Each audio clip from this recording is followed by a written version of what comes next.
God told me to warn you, chosen one. This is not a normal moment, and this is not a message you stumbled into by accident. You are going to need to sit down, breathe, and listen with your spirit wide open, because what heaven is about to announce over your life is big. This is not small favor. This is not a minor adjustment. This is not a little burst of encouragement to help you survive one more night. No, this is a line being drawn in the spirit between what was and what is about to begin. The Lord is saying that the season you have been living in cannot continue the way it has been. The delay, the pressure, the confusion, the hidden tears, the warfare that made no sense, the doors that would not open, the prayers that seemed to hang in silence. None of it was random, and none of it was wasted. You thought you were enduring a long ending, but heaven says you were standing inside a divine transition. You thought you were being ignored, but God says you were being marked. You thought you were buried under the weight of waiting, but in the courts of heaven, you were being set apart, sealed and prepared as someone carrying more than an ordinary assignment. You are not just another person trying to make it through life. You are not just someone hoping things get better. You are a chosen vessel. You have been called, separated, and reserved for holy purpose. And that is exactly why the battle around your life has been so intense. The enemy does not fight empty people this hard. Hell does not spend this much energy on someone with no destiny attached to their obedience. What has come against you came against you because something on your life is costly, dangerous to darkness, and impossible to replace. Hear this clearly. God is not merely about to comfort you. He is about to move you. He is about to interrupt patterns that have lasted too long. He is about to confront cycles that tried to define you. He is about to step into places that looked dead, delayed, and sealed shut, and announce that his timing, not your pain, will have the final word, chosen one. The Lord says the old labels are breaking. The old season is losing its hold. The old language of fear, disqualification, and disappointment cannot narrate where you are going. You have cried enough under what was. You have bent low enough under what was. You have questioned enough under what was. And now heaven is releasing a warning and a promise at the same time. Do not keep thinking like the version of you that only knew survival, because you are approaching a shift that will require agreement, readiness, and bold faith. There are moments when God whispers, and then there are moments when he speaks with thunder, because the hour is too serious for half attention. C.S. Lewis once described pain as God's megaphone to wake a deaf world, and, chosen one, that is why this season became so loud, because heaven refused to let you sleep through the moment before your turning point. The pressure was not proof of abandonment. It was proof that something had to break, something had to wake up, something had to come alive in you before the next door opened. This is why you have felt such holy unrest. This is why ordinary reassurance no longer works. This is why your spirit has been sensing that something is shifting. Even when your circumstances have not caught up yet, God is telling you now what is coming is bigger than what you asked for when you were only praying from pain. He is not preparing a small patch for your exhausted heart. He is preparing movement. He is preparing separation. He is preparing divine acceleration. He is preparing to distinguish your before from your after in a way that even you will not be able to deny. And because this word is not casual, your response cannot be casual either. If this is bearing witness in your spirit, if something inside you is trembling because you know heaven is speaking directly to you, then comment right now, I am chosen and I will not miss my hour. Declare it like someone coming into agreement with the voice of God over their life. Like this message, subscribe to this channel, and share it with someone else who needs this warning before their season shifts. Because what comes next will show you why the silence was never empty. It was sacred. You need to hear this with absolute clarity. Heaven did not lose sight of you in the wilderness. The God who formed you has watched every silent battle, every exhausted prayer, every night you held yourself together in private while appearing strong in public. Not one tear disappeared into the ground unnoticed. Not one sigh dissolved into the dark without being heard. What felt invisible on earth was fully seen in heaven. The Lord says that the place you called abandonment was often the very place where He kept you closest. You mistook silence for distance, but it was not distance, it was depth. It was the kind of holy hiddenness where God does His most serious work, away from applause, away from noise, away from the opinions of people who could never understand what He placed on your life. There were days when you watched others move forward while you remained in what felt like the same painful chapter. Others celebrated, announced, arrived, married, built, advanced, and smiled in the light, while you stood in the shadows, wondering whether your name had been forgotten. You did your best to bless them. You tried to keep your heart clean. You smiled when it hurt. You said the right things. But underneath that faithfulness, there was a question you barely dared to say aloud. Lord, did you pass me by? And heaven answers that question now with force. No, He did not pass you by. He kept His hand on you when you could not feel it. He preserved you when you thought you were only barely surviving.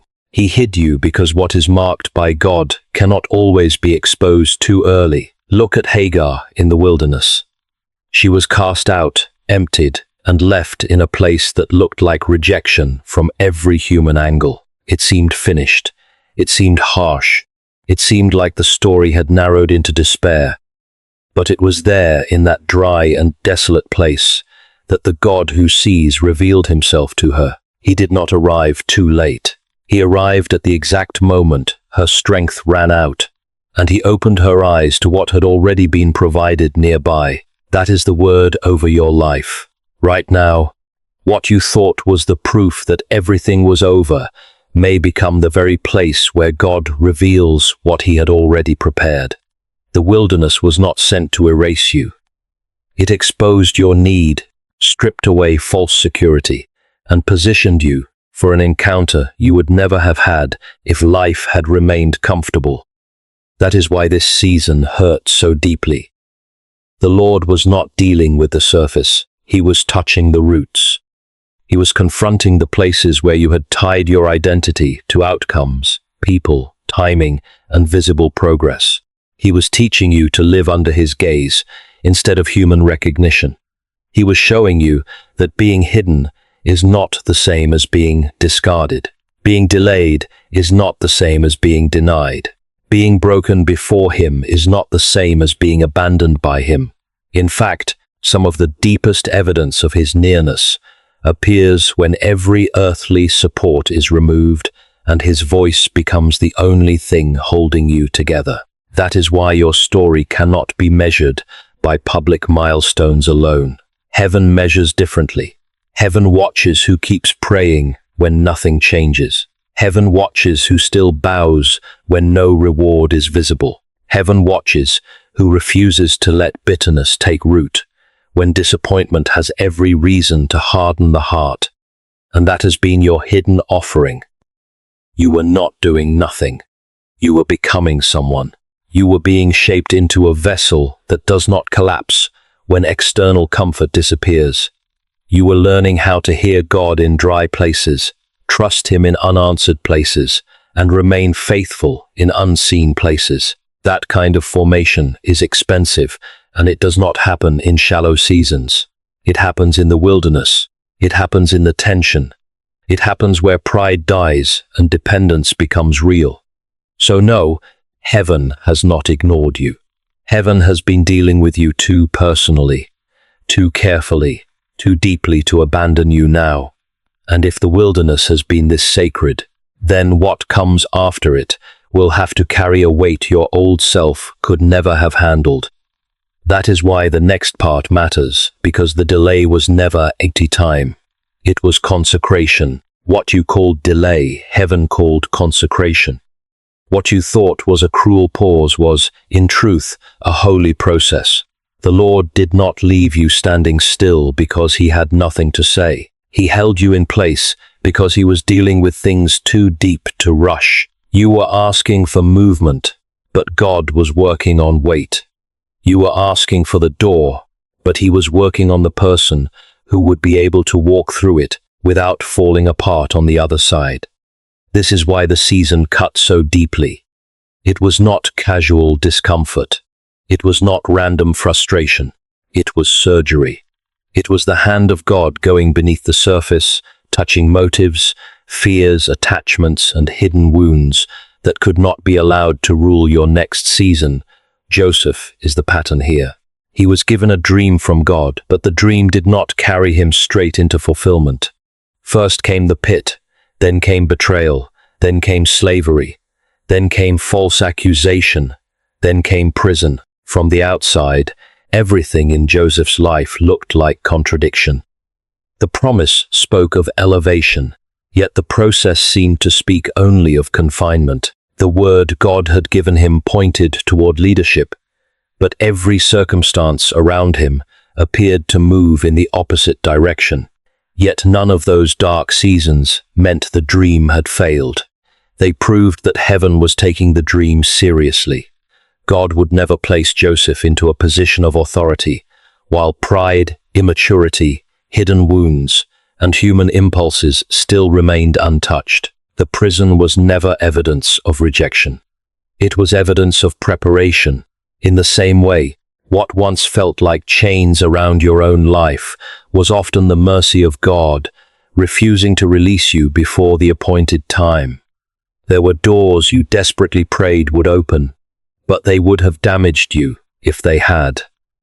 There were people you pleaded to keep in your life, yet they would have slowed your obedience, weakened your discernment, and distracted you from your calling. There were timelines you believed were perfect, but they would have connected you to a version of yourself that was still too fragile to carry the weight of what God was preparing. That is why the Lord allowed certain opportunities to slip through your hands. Not because he was cruel, but because he was precise. He loved your future enough to deny your impatience. He saw what you could not see. The waiting was never wasted. It became the place where your inner life was brought into alignment with the greatness of your assignment. Some desires had to be purified. Some illusions had to die. Some unhealthy forms of dependence had to be broken. God was not simply delaying an event. He was transforming the vessel that would carry the blessing. That kind of work is holy. It is slow. It is deep. And at times it feels severe. C.S. Lewis once wrote about the collapse of old, settled happiness, and that is exactly what this season has felt like for many of you. Familiar comforts disappeared before something far more genuine could be born. If everything seemed stripped away, it was because heaven was clearing the foundation. God does not build lasting promises on unstable ground. Now that this hidden work has gone so deep, you need to understand what comes next. When God finally says it is time to move, he rarely moves in small pieces. He moves with power. If these words are speaking directly to your spirit, do not remain silent. Respond in faith. Write, "My delay was consecration." Declare it boldly. Let your agreement be known before heaven. And if someone you know is growing weary in a long season of waiting, share this message with them. They need to hear that God has not been punishing them. He has been preparing them. Like this message, subscribe to the channel, and stay with me because what comes next may become the confirmation you have been praying for. When God decides the hidden season has accomplished its purpose, he does not always announce the next chapter gently. Sometimes he moves with a speed that surprises even the person who spent years praying for change. That is the kind of moment many of you are approaching. You are not moving toward a minor adjustment. You are moving toward a divine suddenly, A suddenly from God is not an emotional phrase designed to create excitement. It is the point where heaven's perfect timing meets your obedience. It is the moment when years of silence, restraint, and unseen preparation suddenly become visible movement. Joshua stood beside the Jordan River with people who had carried God's promises for years. Yet the river did not part while they stood at a distance analyzing every possibility.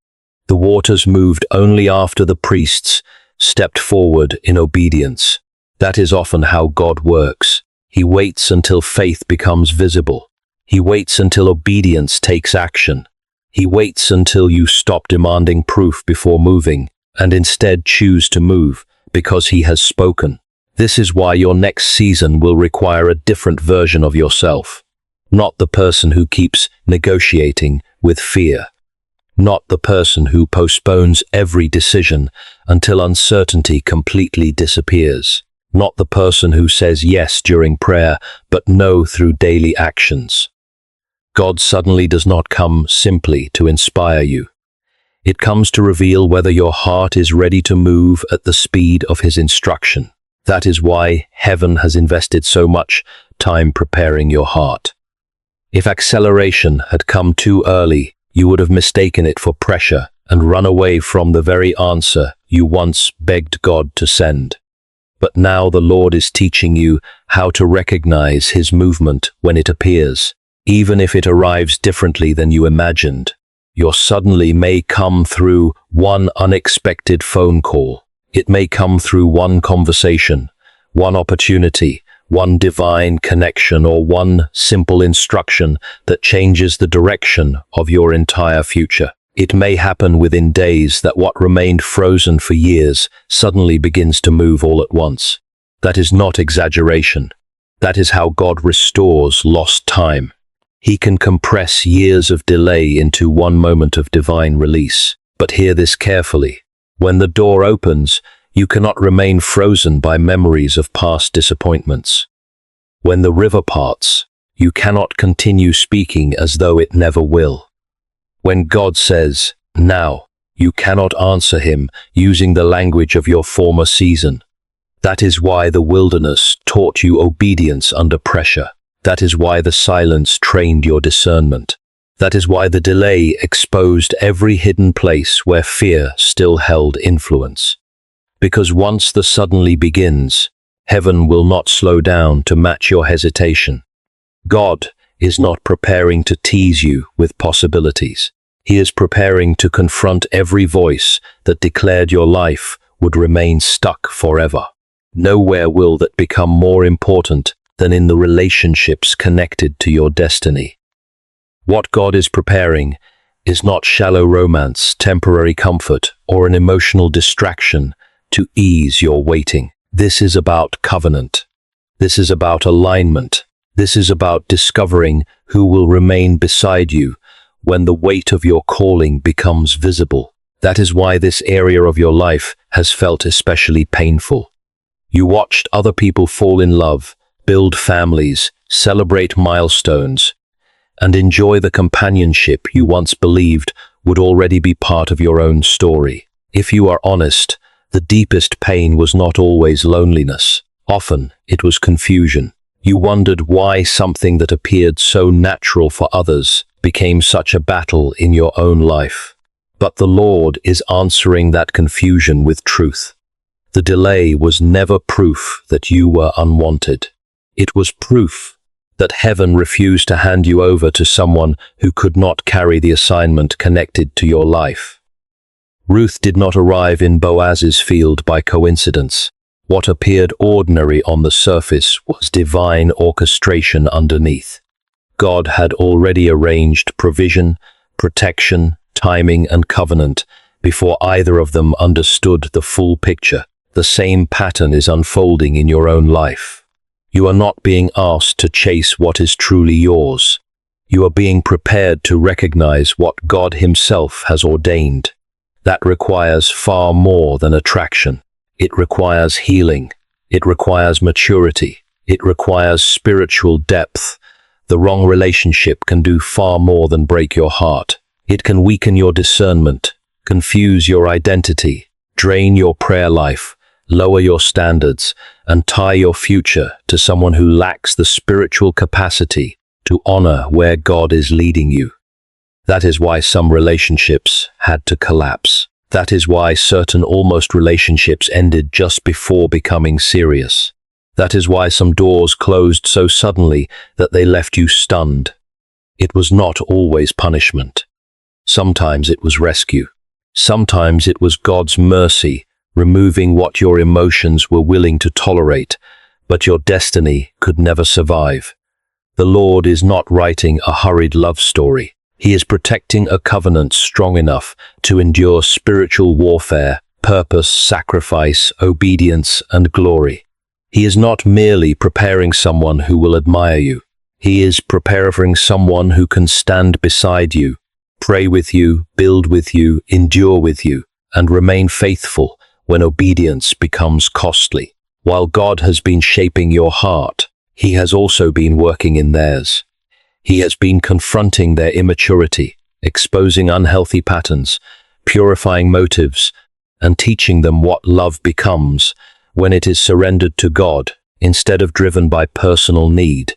So stop calling it absence when heaven calls it preparation. Stop calling it rejection when God calls it protection.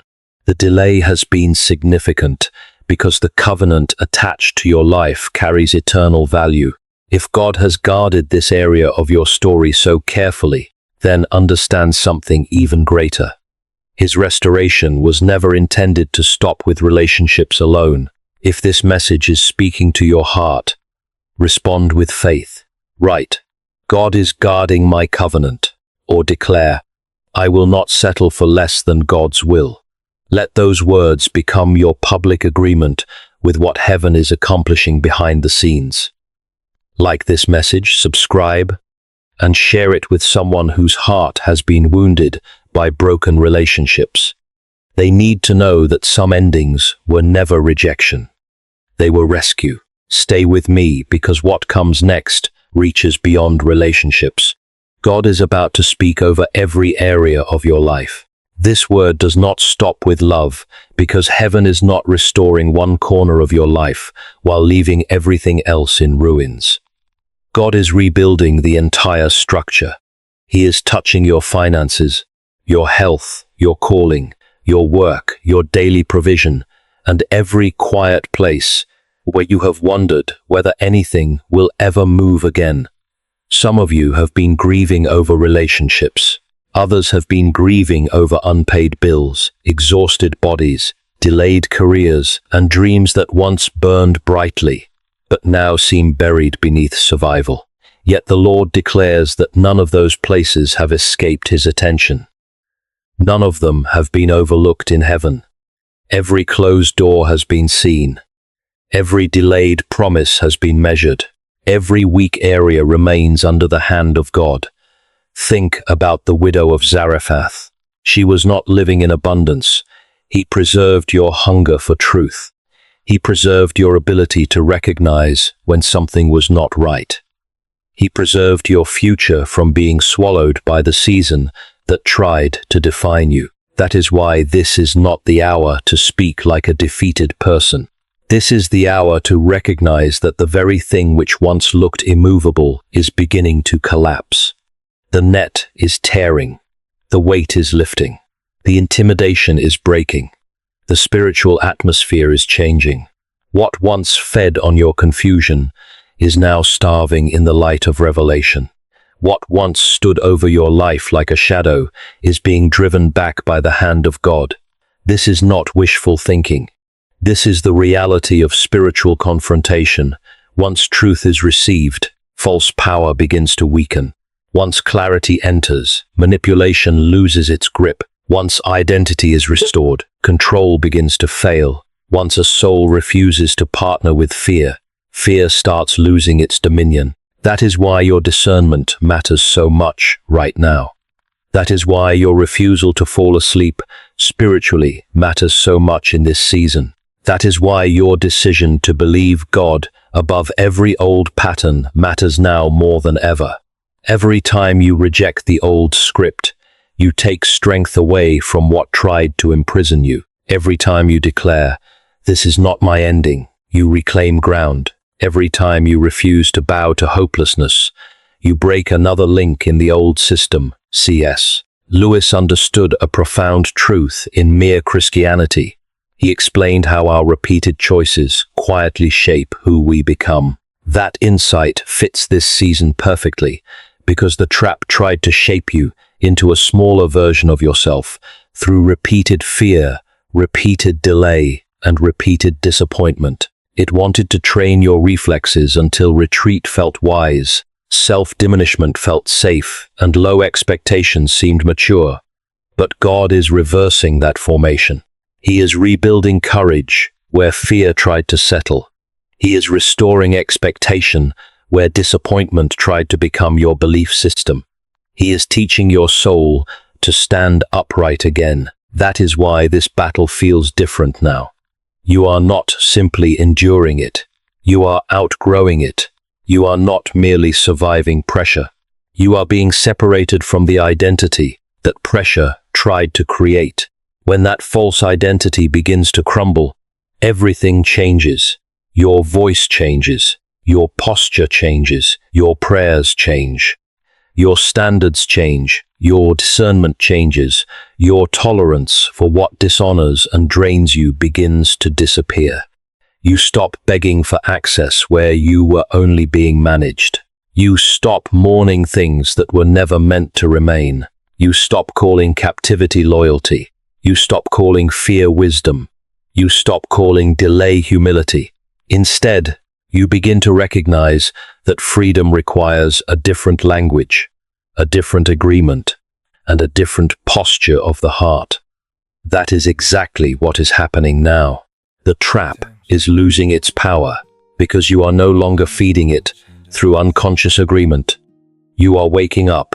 You are rising in clarity. You are remembering who you were before pain tried to rename you. Because of that, this season will not leave you broken, buried, or empty. It will leave you clearer. It will leave you stronger. It will leave you more resilient than everything that ever tried to contain you. Can you feel that something is already shifting around your life? If you believe the trap is losing its power, write in the comments asterisk, "I am coming out free." Let that declaration become your line in the sand. What you are about to lose is not your future. It is not your calling. It is not your purpose. It is not your blessing. It is not the promise of God over your life. That is the lie the pressure wanted you to believe. It wanted you to think that because things were delayed, they had been denied. It wanted you to believe that because you were resisted, you had been rejected. It wanted you to assume that because you were attacked, you had somehow stepped outside of God's protection. None of that is true. What is leaving your life now is not what God ordained. What is leaving your life now is everything that tried to occupy the place where only God's word belongs. You are not about to lose your destiny. You are about to lose the weight that kept you from walking in it freely. You are not about to lose your voice. You are about to lose the fear that kept your voice trapped behind old wounds. You are not about to lose your identity. You are about to lose the false version of yourself that pain, betrayal, and delay tried to build around your spirit. This is the holy reversal that many people misunderstand when they stand at the edge of breakthrough. When God begins breaking chains, it can initially feel as though something significant is being stripped away and something is being removed. But what is being stripped away was never sent to preserve you. It was sent to bind you. It was sent to exhaust you. It was sent to make you carry burdens that were never supposed to become part of your identity. There are things you have carried for so long, they almost started feeling like part of your personality. The hesitation, the guardedness, the instinct to expect disappointment, the habit of shrinking before being fully seen, the tendency to brace yourself